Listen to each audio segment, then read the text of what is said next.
Alright guys, we got an off-the-cuff video here on the Son-Husband Dynamic Part 2, which is what I'm calling the emotional umbilical cord.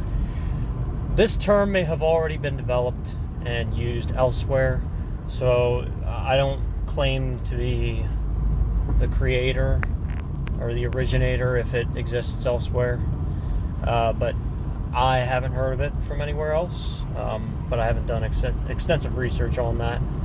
So with that out of the way, we'll begin part 2.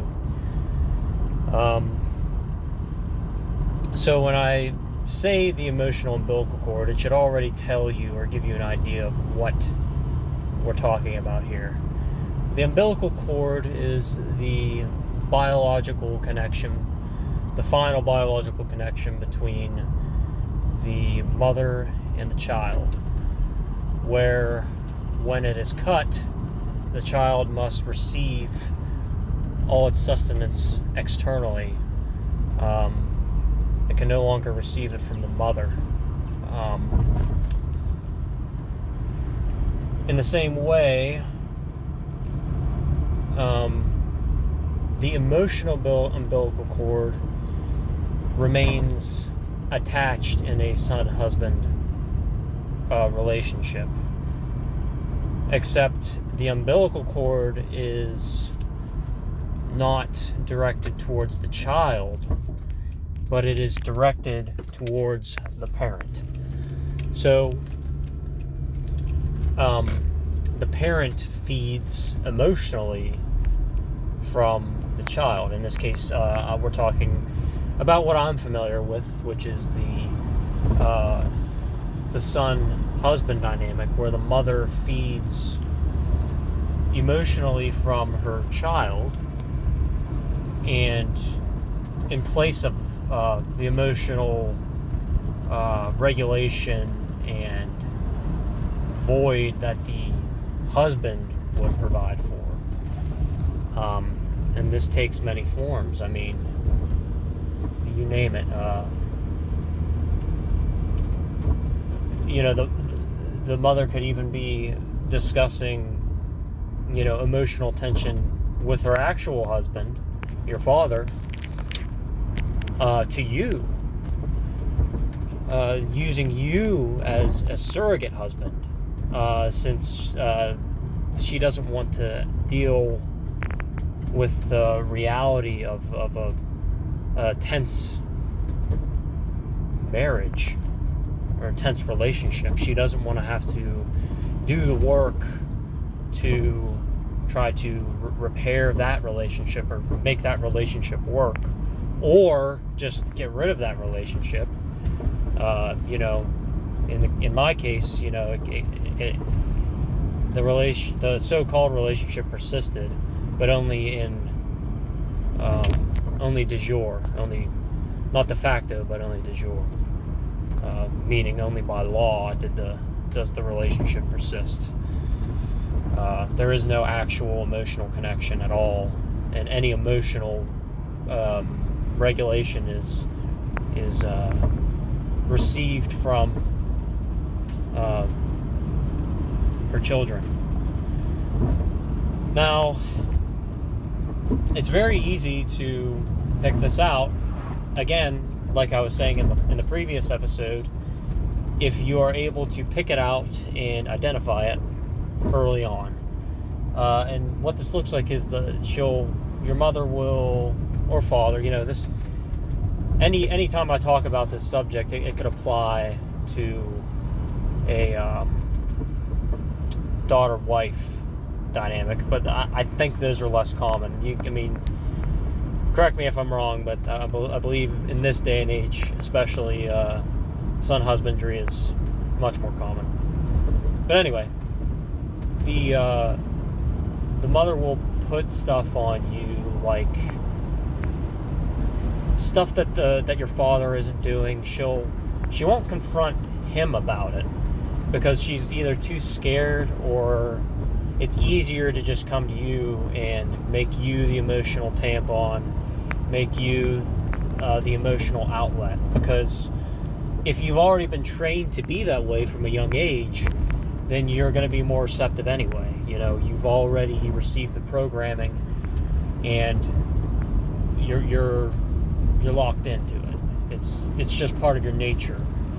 Like it speaking personally, just to give you an example, and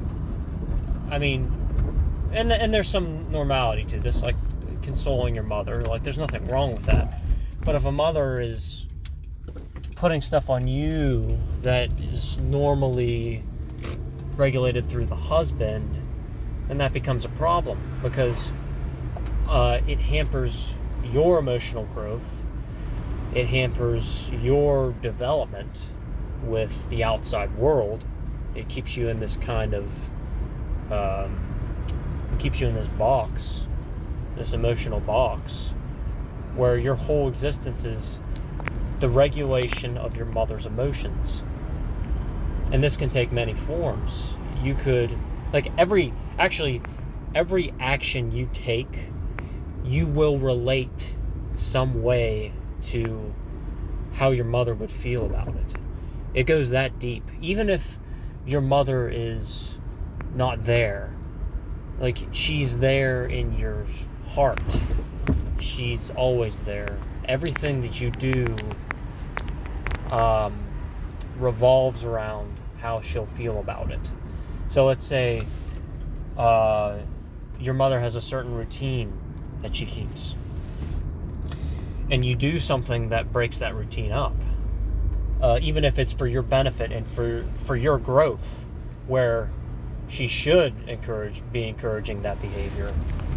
So if it's something like this, she will have trained you from an early age to not break up that routine and stay in line. This is normally where the father comes in and allows the child to grow, make mistakes, break up the routine, do things that actually leave an imprint on you. Because routine is good for children, right? But in order for a child to grow, they must go out into the world and make mistakes, and it has to be a little messy, right? You can't do everything on the rails, so to speak. And the mother prevents this by keeping that routine in place. And if the father's not there, if you have a weak father that is not there to protect you, it's going to be really hard to break out of that. It's still possible, but it's going to be painful emotionally, because you're so used to regulating your mother's emotions. You will feel resentment towards your mother during this process. But if you can decouple from your mother in this phase, you'll actually have a better relationship with her. You'll have a better understanding of how she thinks. And you'll still have points of contention. You'll still have conflict whenever you come into conflict with that routine. But the more you push on it, the more you break away from it, the less tension there will be, because you'll create a new expectation. And again, none of this is easy, and you have to take it day by day, and the little things that you do add up, though. And you can train both your parents, really. You can train them based on your own behavior. You can start acting in different ways and have your own routine, which is healthy, by the way. You should never be totally beholden to somebody else's routine. You have to exist within other people's routines for healthy relationships to work. But there's nothing wrong with having your own timetable, your own schedule, things that you want to do, because at the end of the day, it's your life. So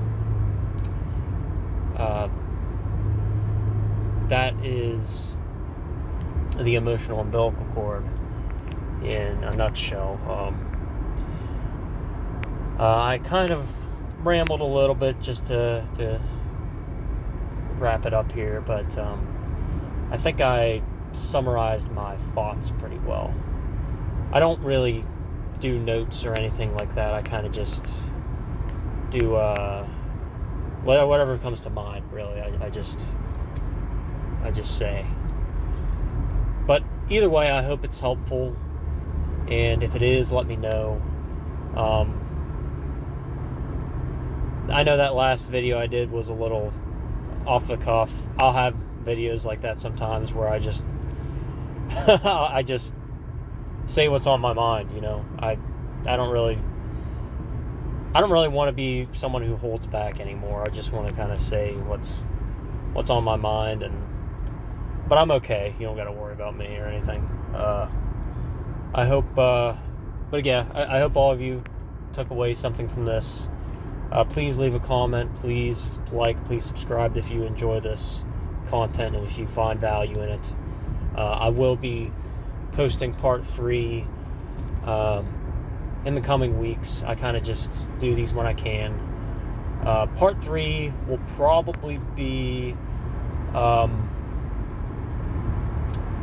probably do like a video on early stages.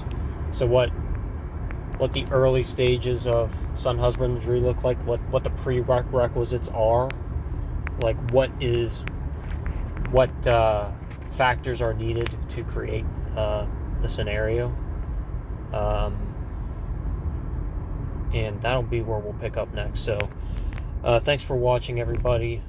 Hope you enjoyed. Hope you all have a good night, good day, and we'll talk later.